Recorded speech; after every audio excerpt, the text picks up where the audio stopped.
great. We do. This is the Modern Day Council. I'm Chris Eischen, and we have with us. We're gonna applaud for everybody now. Yeah. We have with us, that was Tommy Maloney giving me a round of applause. Blending the family. Then we have Thomas Pfeiffer from the Good Men Project. Yay! Right? And Jay Forty of the Greatness Zone and Ready for Life, or the Kids Ready for Life podcast, right? And Eric Lehman of the Game Changer Movement. Yay! And so today's topic is about what again? Holidays. Yes, the holidays. Sorry, I'm a little frazzled because I was having internet connections up until just now. So I'm glad to be here. I'm glad I could get that straightened out and figured out. And it kind of brings up a good point about the holidays. Like, I was dealing with the stress of like trying to line up. So, you know, I'm divorced. My parents are divorced. My girlfriend's parents are divorced. So, like, when you start adding up all of the families and all the, like, Christmases that we have to go to, it's like, we could have Christmas for 3 months straight and still, like, only hit one family a week, you know? So we were, like, kind of going through this struggle of, like, who do we make a priority this year, and who do we kind of, like, push off the back burner? I mean, I don't know. That kind of is a harsh way of putting it, but that's, in essence, that's what happened. And so I thought I'd, bring that up in today's show. Like, we're busy. You got all these things that you have to do. I know for a few years there, I got really into, like, buying the expensive Christmas gifts for the kids. And I went through that little parenting stage of thinking that it was the quantity of stuff they got over the pure Christmas. Yeah, let me buy their love. Right. Yeah. So you go out and you're buying, like, my son, I went and bought him a brand new PlayStation when that was brand new. It's like $400. Like, that kid doesn't need a brand new PlayStation. He plays 2 games anyway, you know? And then you set the bar, and after that, That's right. It's called tradition then. Yeah. But that sort of leads into a thought about this, what really the concept of expectations, because around the holidays, you're dealing with everybody's expectations, with your kids' expectations of what they're going to get or what the holiday is going to be like. You're dealing with expectations of in-laws as to whether you're going to be here or there or how much time you're going to spend and all of that. And so managing those expectations is really important.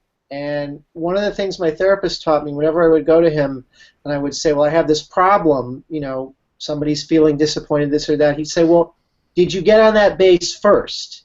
Did you manage that expectation first? Did you, have they known for 2 months already or whatever that you're not coming? Or did you tell them a week before, about your plans? So you can avoid a lot of stress and disappointment if you proactively manage the expectations of all these people around you, and that requires doing something that Jay talks about a lot, leadership. You have to be a leader in that area and take charge of the situation and say to people, this is, I'm in charge of my little family unit here, my kids, whatever, for the time that I may have them during the holiday season, and this is what we're going to do. So, if someone else, if your in-laws, if other people are disappointed in that, at some point the disappointment becomes their issue and not yours, because you're doing what you believe is the best thing for yourself and your family. And as long as you're not, pulling the rug out from under them at the last minute, I think you're going to be in better shape. Mm-hmm. Yeah, I think this is where the power of, I always go back to this, but it works, family meetings. How do we bring everybody together and talk about something that's important? I mean, to me, that's what a family meeting is, right? So the holidays, I know at our house with 6 kids, I mean, trust me, with 6 kids and grandparents and everybody else, there were a whole lot of expectations and a whole lot of anticipated disappointments, because, how do you make sure everybody has this amazing holiday? Well, I don't know why we even think we should, but, what is the communication that we have, not that we, under promise it, but how are we realistic in having a conversation about, what's coming up? There's going to be big changes. In our house, it was always, who's getting kicked out of which room so grandparents can spend the night in their beds.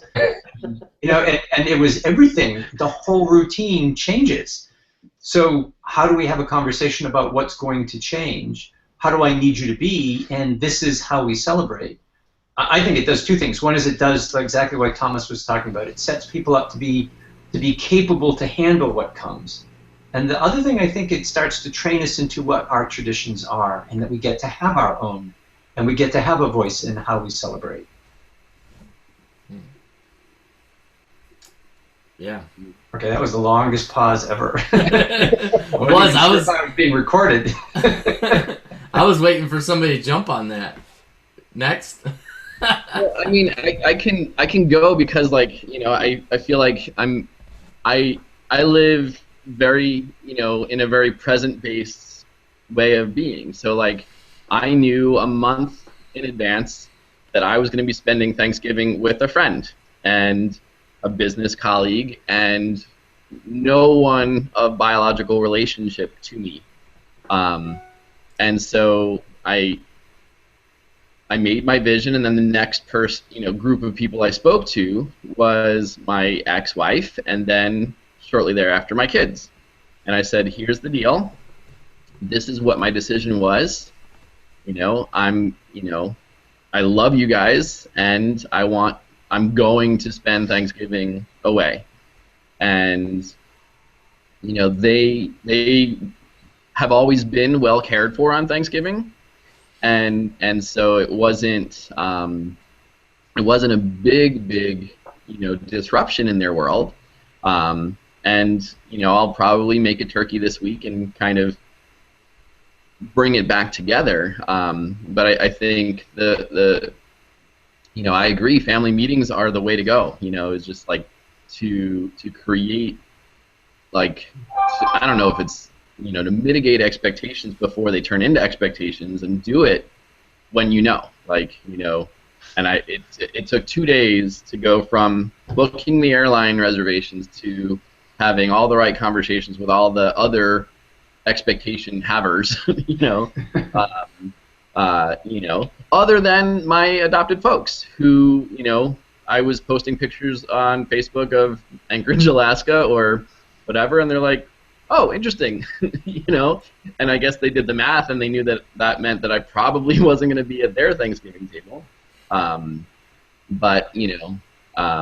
So anyway, it's very, I think we all have different ways for getting through the holidays. But yeah, I mean, family meetings would be a really nice, preemptive, proactive way of doing it. Well, there's something interesting that you said there, Eric, about, you presented the decision. That's the key, is how you present the decision. Because if you present it as, well, I'm thinking of going to Alaska maybe for Thanksgiving this year, guys. What do you think of that? Mm-hmm. You're going to get whomped on by your kids. But if you present it as, we're going to talk about this now. I've made this decision. This is what I'm doing. We're not here to negotiate the decision. That's already done. We can talk about your feelings about the decision. You can express disappointment about the decision or whatever, and I can hear that, and I can even join you in your disappointment that we won't be together for this particular holiday. But to draw that boundary or that line of we're not negotiating the decision. We're just going to discuss the impact of the decision on everybody and people's feelings about it. And I think, so I was listening to both of you on this because I'm not by nature a really courageous person, and I think it needs a little bit of courage in order to say something that means you're going to be doing something that's going to disappoint somebody. That over time, I live down in Florida now, and all of my family's up in New England. Most of the time they don't expect that, and right in the middle of a holiday I'll join the other 100 million people on the airplanes trying to get back up there. But so it's almost now that's the expectation. But the first couple of years I said, can we do the week before, the week after, based on plane flights and schedules? I mean, there was just, real visible, visceral disappointment. And I was thinking, oh man, I cannot do that to these kids or to my family again. I just don't have it in me. And so maybe it's, something you practice in front of the mirror, being bold and courageous, knowing that you have to make some really significant decisions that are going to challenge everybody that you love around you. You just don't want to hurt them, let them down. But it doesn't make it easier to, on the hour before they're supposed to be sitting at the table with you, to say, oh, didn't I tell you we're not coming? I can't believe you didn't get that email. You didn't send it yet. And to avoid that conflict. To avoid the conflict. So check in on your own inner courage, on what you might need to work on in order to present it. And I love that you said it, Eric. But you have great courage, of saying, here's what I need to happen. And you can do it lovingly, but you still have to do it. And sometimes I wobble on that one. I think you bring up a huge point, Jay, about courage. Because for me, having all these families, I have to pick, I guess it doesn't have to be a choice, like you or them, but it's definitely, if there's a boldness that is needed in that decision-making process. So I think that was a good point. Tom, yeah, go ahead. I'm sorry. Let me add one more thing at the end of that. My older sister said this to me. So we have a lot of siblings. So my oldest one, when she got married, and didn't make one of the first Christmas, and we're Italians. It's Christmas Eve is like the thing. So, but as newly married, she had other responsibilities as well. I mean, she had 2 families to consider, and she was bold and direct in her ability to say, "Here's the new tradition we're making for our family." And in that, it was very fair. It may hurt a little bit that someone who normally would be there isn't there, but it was right as they move and progress and have life changes that they also describe for them how is it that they and their family best celebrate. Right. And then we can be included in that as much as we can be included in that. Right. So she got on that base first, and she said, yeah, exactly. This is what we're doing for our new tradition. Because if you don't, the people who are used to controlling it, they'll just step right into that vacuum. And when are you coming? Did you book your flight? Because once you're dealing with that, you're already, well, I'm not booking a flight. Well, what do you mean you're not booking? It's sort of so. I've already bought food, and we've already, bought the extra coat. The sofa is now a sleeper sofa, so you can spend time there, and we got the extra TV, and all this just went on, and now I can't say no. Right. But getting to the point, right, where you present it as your sister did, is this: I'm not disrespecting your family. I'm respecting my own new family. I'm creating that circle. Just as whoever the parents are who control it, they probably had to do that at some point as well. It's a rite of passage, I think. Right. Yeah. And some people take that rite of passage earlier than others. Some people wait for the passing of the baton to be a passing of life. That's one way of doing it. And then others say, "Oh wow, I'm in this new thing, and what does that mean?" And I feel like that. I look forward to establishing a new tradition. Where the reason I sacrificed Thanksgiving this year is that I didn't necessarily, even where I'm living, have an oven, So it would have been baking off a turkey breast, and it wouldn't be the Thanksgiving that I would have wanted to provide, even if it was my turn or whatever. I felt like there were better, fuller options for my kids, and so that was totally part of that decision. Rather than having the kids feel like they had to do 3 Thanksgivings, on any given day, or 2 or whatever. But I'll just kind of share the flip side of it is that my brother flew in from California. He notified me between me booking my tickets to Alaska and the Alaska trip happening. that he was going to be in town, and he wanted to see my kids, which were cousins to his kids. So here's like the blended family, eruption, which is on the day after Thanksgiving, I opened my Facebook to see a picture of my ex-wife, my 3 kids, and my brother's wife and his 2 kids, sans Eric, and that hit my heart. Like, what did I just do? Like, I should be either taking that picture or in that picture. So, it's, just because I had bold courage doesn't mean I wasn't wrong, So, I feel like, I may have been courageously wrong.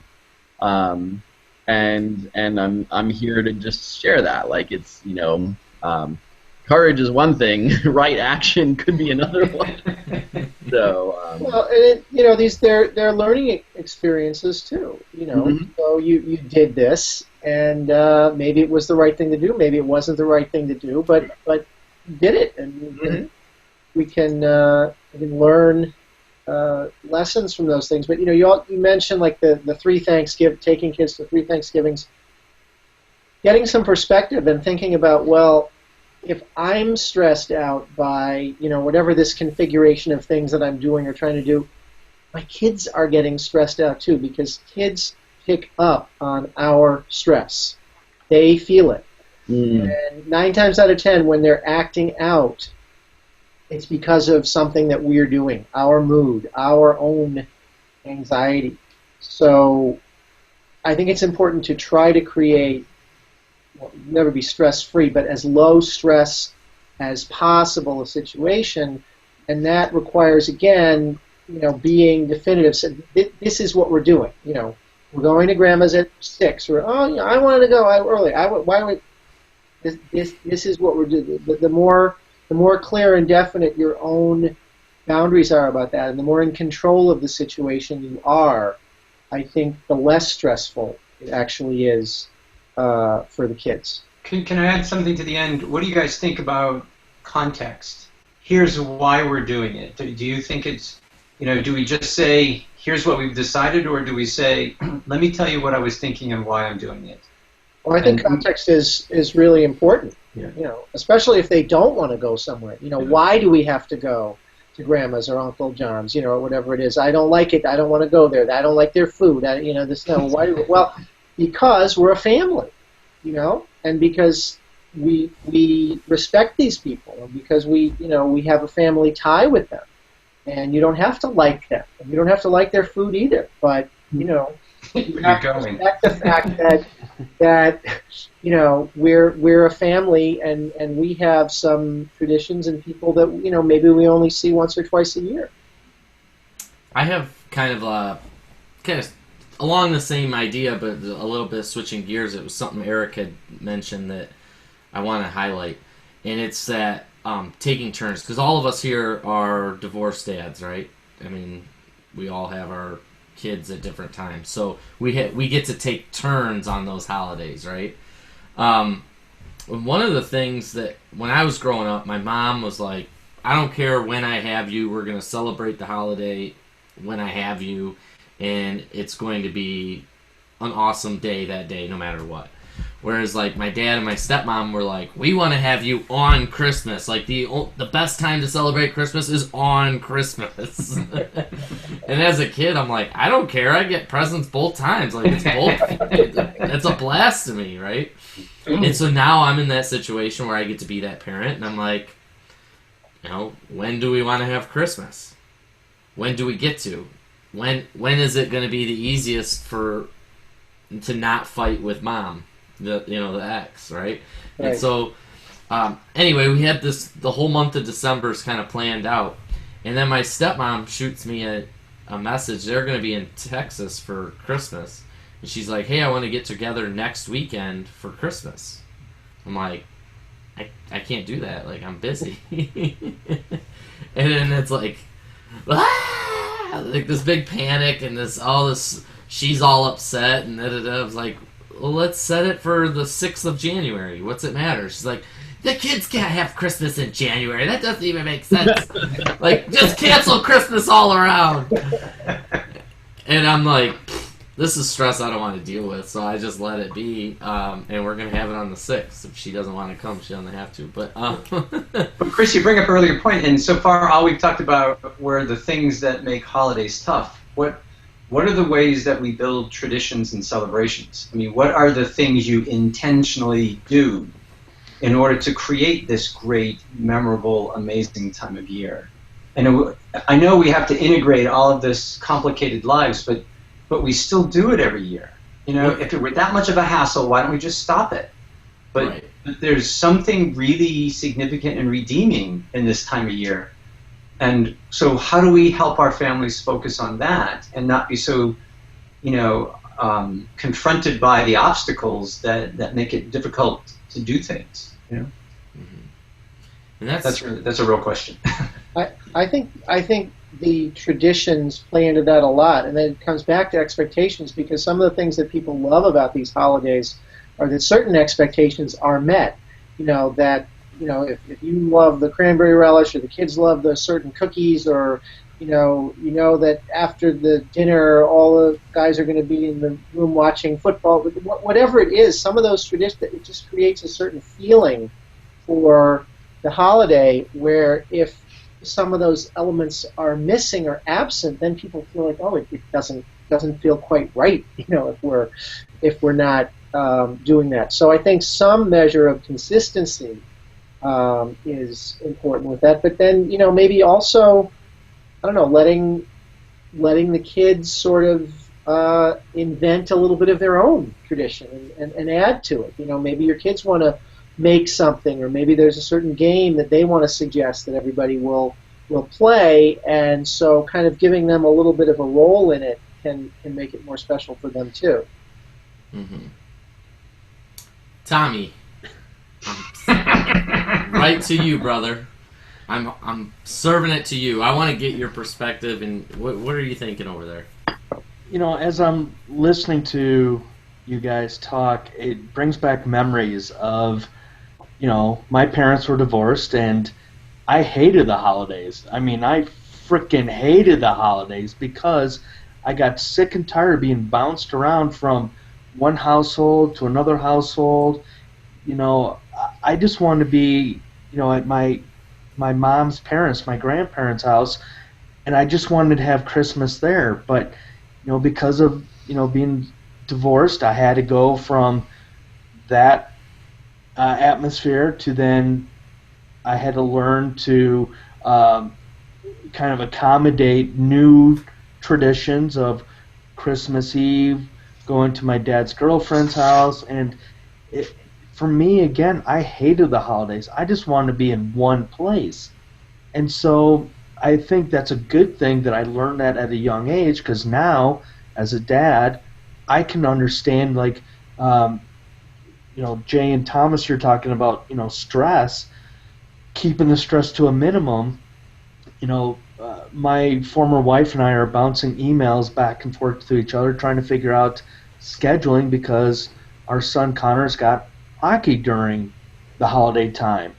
So when we talk about stress, it starts with us and making sure that we're not over stressing what's going on in the time and all that. But Jay, you're talking about traditions. I mean, my last holiday, my last Christmas at my townhome was the first year, I think the 3 years I lived there, we had a Christmas tree, and it was your typical Charlie Brown Christmas tree.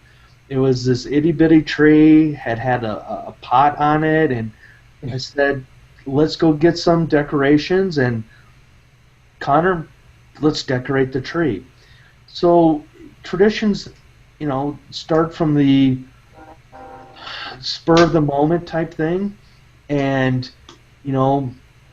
with Connor, I want to keep our own little traditions, but now as a blended family, we want to kind of incorporate our little traditions with their traditions to create one big tradition.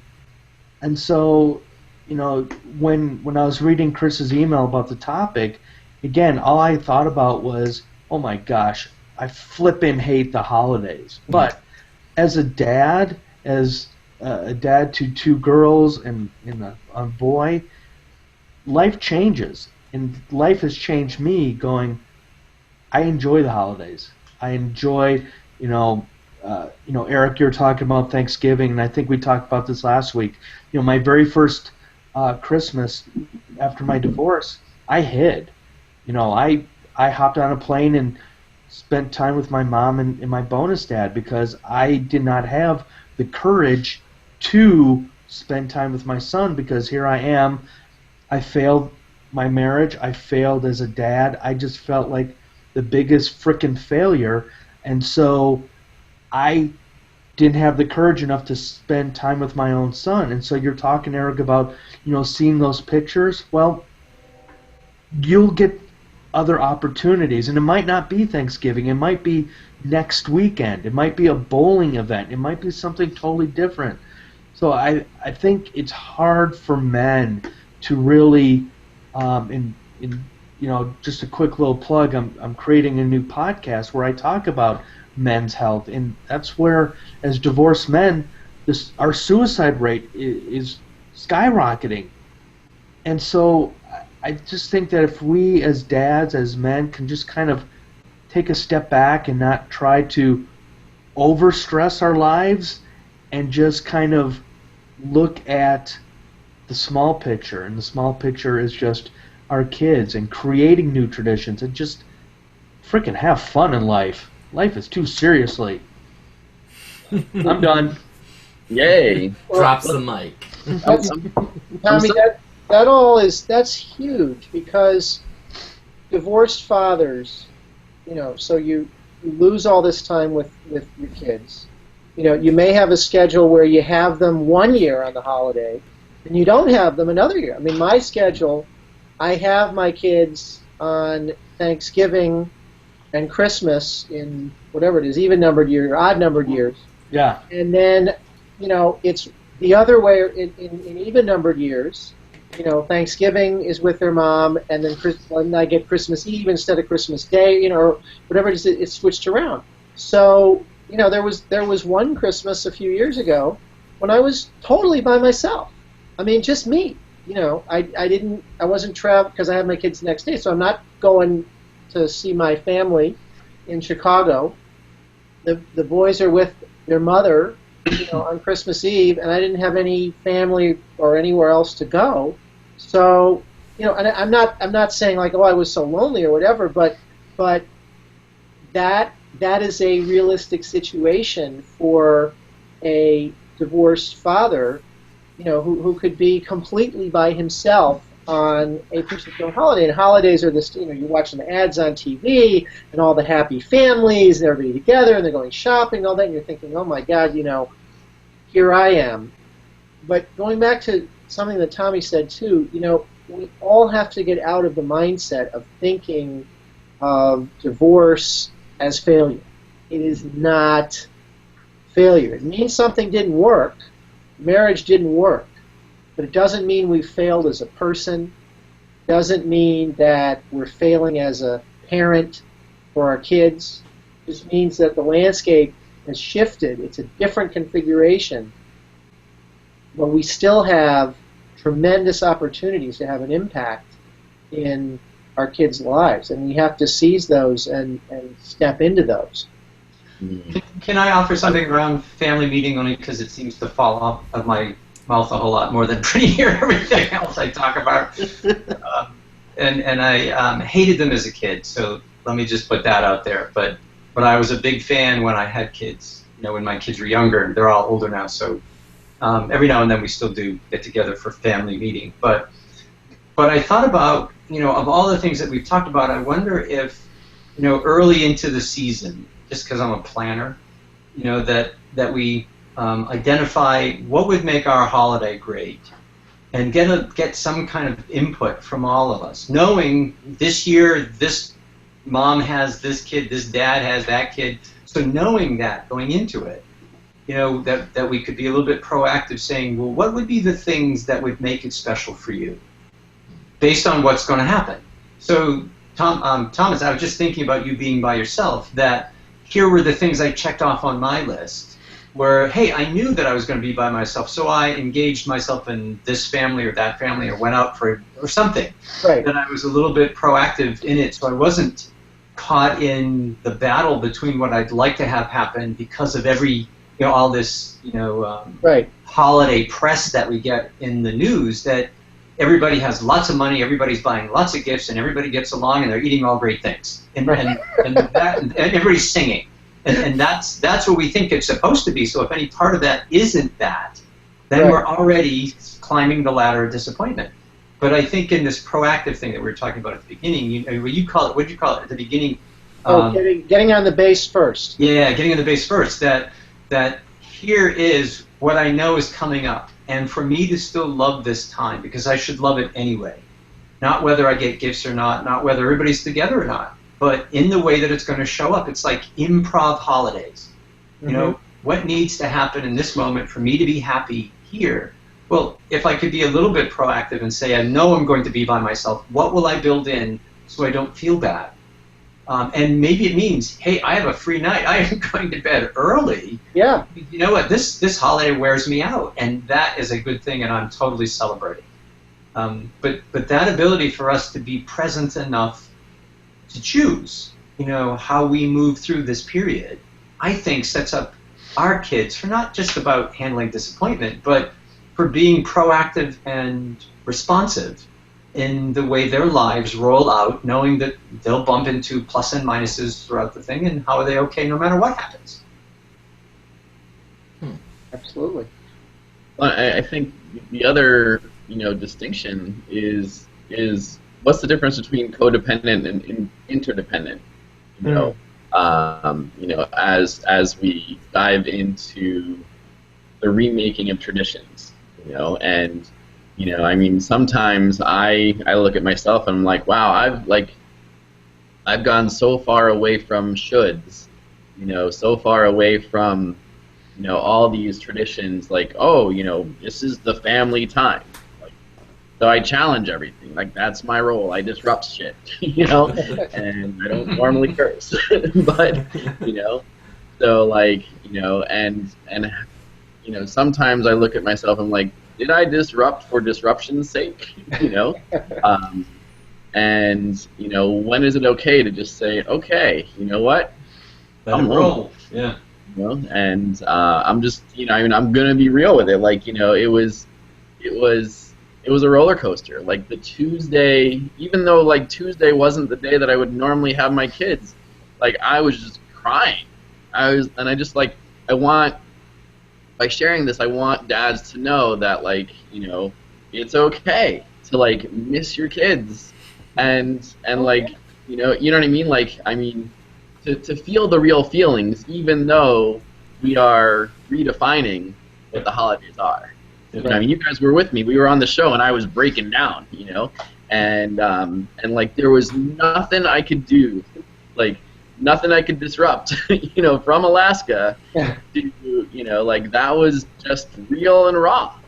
Mm-hmm. And so I feel like, as much space as we are creating, because we are, creating a new definition of fatherhood everywhere we go. I feel like it's also important for us to like hold space for what's real, and like there are some aspects of reworking this that hurt. I don't drink much, so like that's not my escape. But to be really honest, like I booked that ticket to make sure that I knew I had a table to be at that wanted me there on Thanksgiving.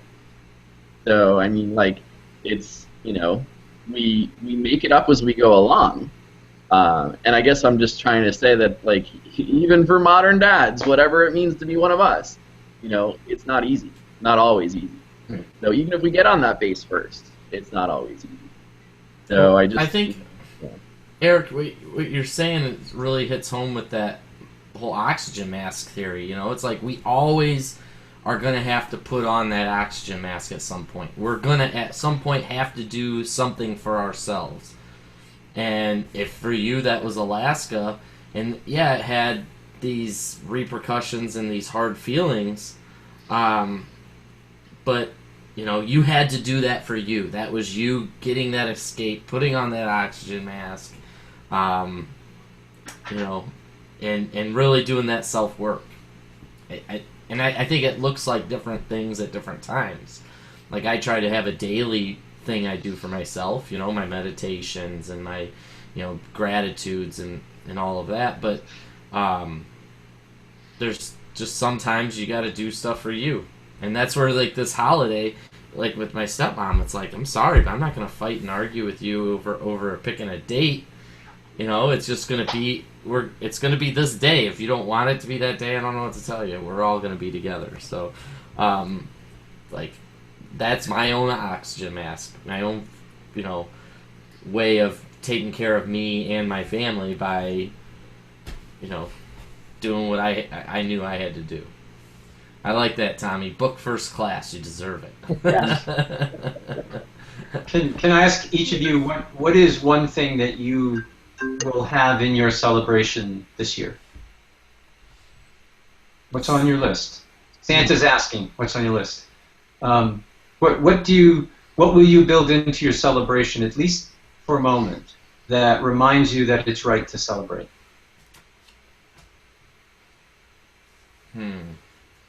Is my audio on? I think I asked the question. Yeah, I don't know if I get the question.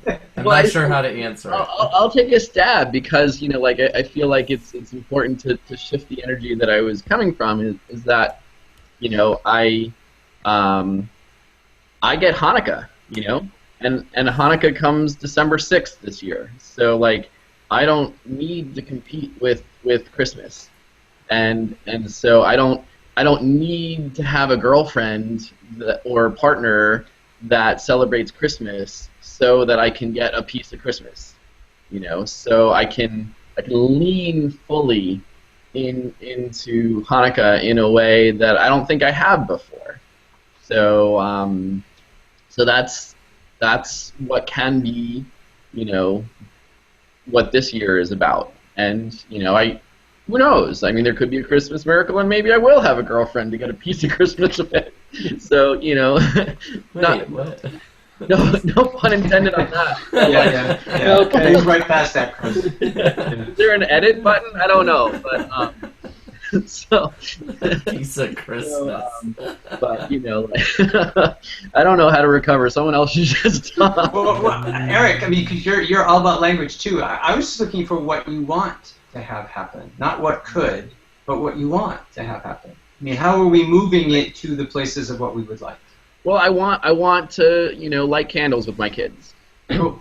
You know, and I feel like that is totally in the realm of possibility, and I may not get them on the first night of Hanukkah, but I want to experience, you know, lighting candles and just sharing joy, without it necessarily needing to be about presents. You know, maybe it's about presence. If that makes sense. Mm-hmm. That absolutely makes sense. Anybody else want to go next, or am I going next? Off you go, Chris. All right, I'll go. So for this holiday, one of the things I love is playing cards with my family, like, and so I want to have that like traditional game time with my family.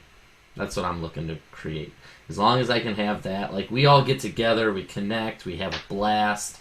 It's not about drinking or, you know, like, I don't know, the typical teenage party scene, or, you know, like if you're a single guy, like, hey, I'm gonna get hammered tonight. You know, it's nothing like that. It's just getting together with your family, connecting, and having like real good conversation with people that you love. And I just want to. That's the tradition I want to have every year. Does that answer it? There's no right or wrong here. I was asking you, you know, what's your intention for the holiday? No, you win. Go have it. So for me, because my mother passed away earlier in the summer, and she was the matriarch, you know, I have two older brothers, and they have their families, so I have lots of nieces and nephews, and we've got cousins and everybody. I'm taking my boys to Chicago from post Christmas for 3, 4 days, 5 days, whatever, to see my family there. What the most important thing to me is for my kids to develop stronger bonds with their aunts and uncles, with the other nieces and nephews who are all grown up now, but some of them who will be there at that time. And we're going to go to California in February, where some of the nieces and nephews are, to see them too. Because now that my mother isn't here to kind of consistently push everyone together and keep be this uniting force in the family, because we were all her family, but now we're all these sort of individual families. So it's really important to me for everyone to kind of start to develop their own connections to one another, so that we don't lose that sense of being one family. I think it's a really good point. All right, Tommy, you're last. Go. I got nothing. You don't have one thing that you're looking to create this holiday season? Yeah, there's something you want to have happen over this holiday. It's a hard question, and the only reason why I say it's a hard question, Jay, is, I want it, I guess, more organic than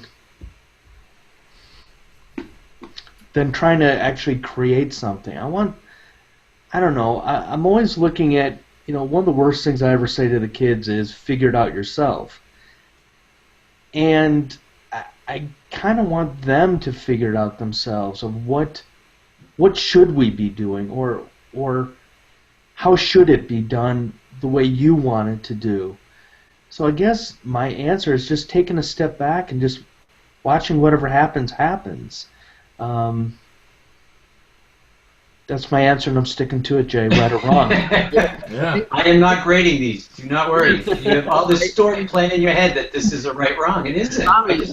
That's brilliant. I mean, that's what presence is. Like, that's what being, really present in the moment, and I feel like that's the essence of what this season really could be about.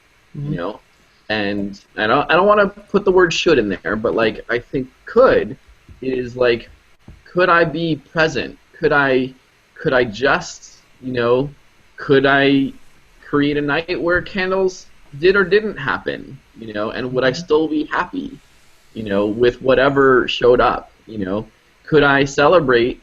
Could I get to just be a taxi for my kids when Hanukkah is happening, and be okay, that they need to go to their friends or their dance rehearsal or their this or their that, and could that just be enough, Is there a way to celebrate just being in a moment and letting go of form and allowing it to be whatever somebody else thinks it's supposed to be, Well, that kind of brings it back full circle to what we talked about last week too, right? Taking those individual moments that you have. So, like you said, if you're running from thing to thing to thing, at least taking those moments. And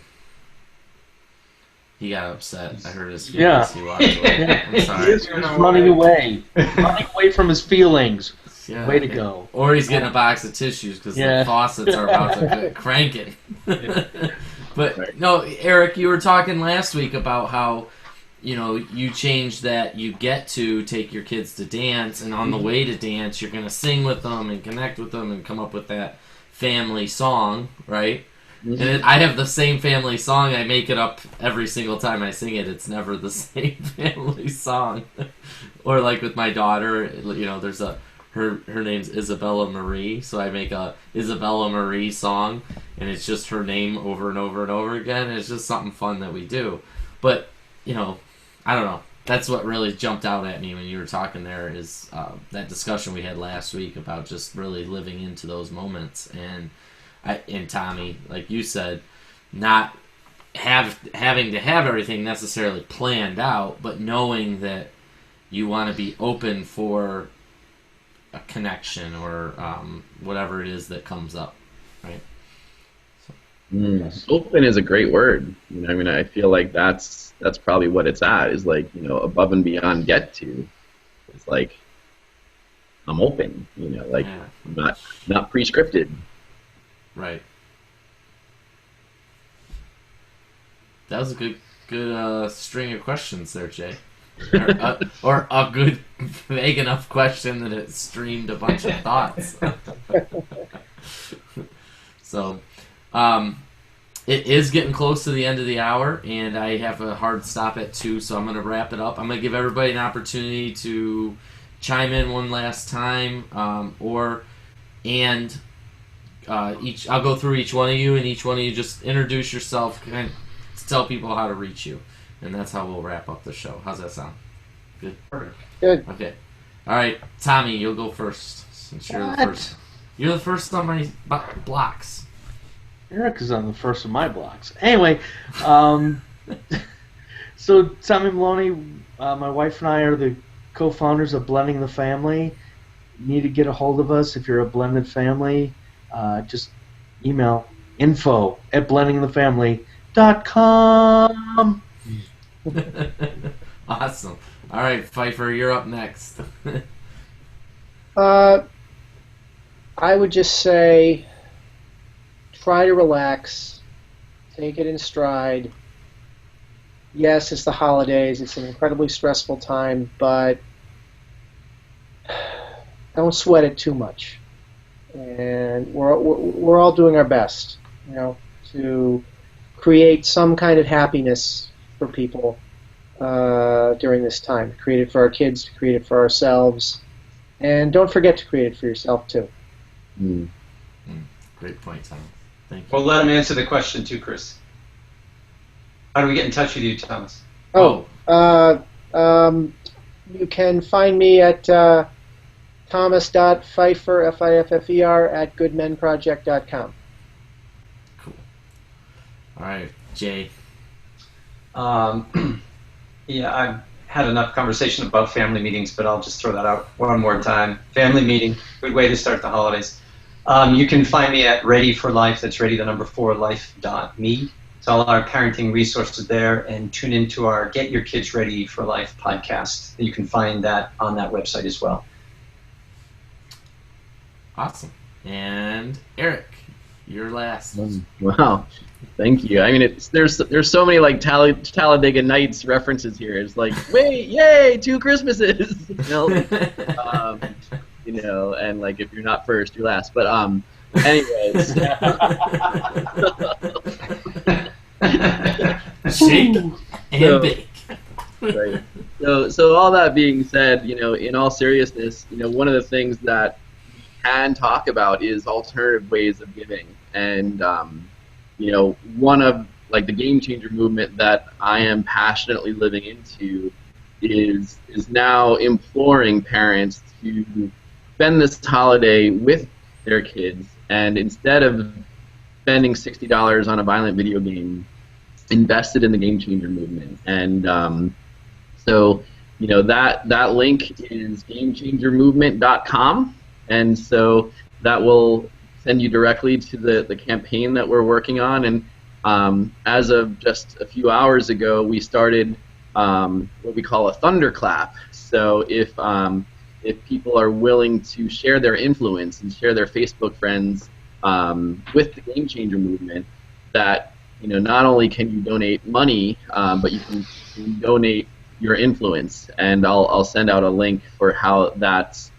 possible as well, or there'll be an update in the campaign for how that's possible. So I mean, you know, when we think about the commercialization of this holiday, that's a choice. You know, we could spend Black Friday online somewhere, or we could spend Black Friday loving the people that matter most to us. And that love, you know, language can take the form of a lot of different things. And gift giving is one of the 5 love languages, not the love language. So I feel like it's important to keep that in our hearts. You know, whenever we feel like we might not have enough funds to make Christmas what it used to be for our kids, So like maybe we take the D off and like let's just make it fun for our kids. And I mean, when I was a kid, it was like three Thanksgivings was a challenge. You know, like I was curious if my stomach could withhold, you know, 3 different gatherings, and I dared myself to eat more. And so like I guess what I'm saying with that is like it wasn't stressful for me. I loved that challenge. I loved the idea of seeing 3 different families in a 24-hour period.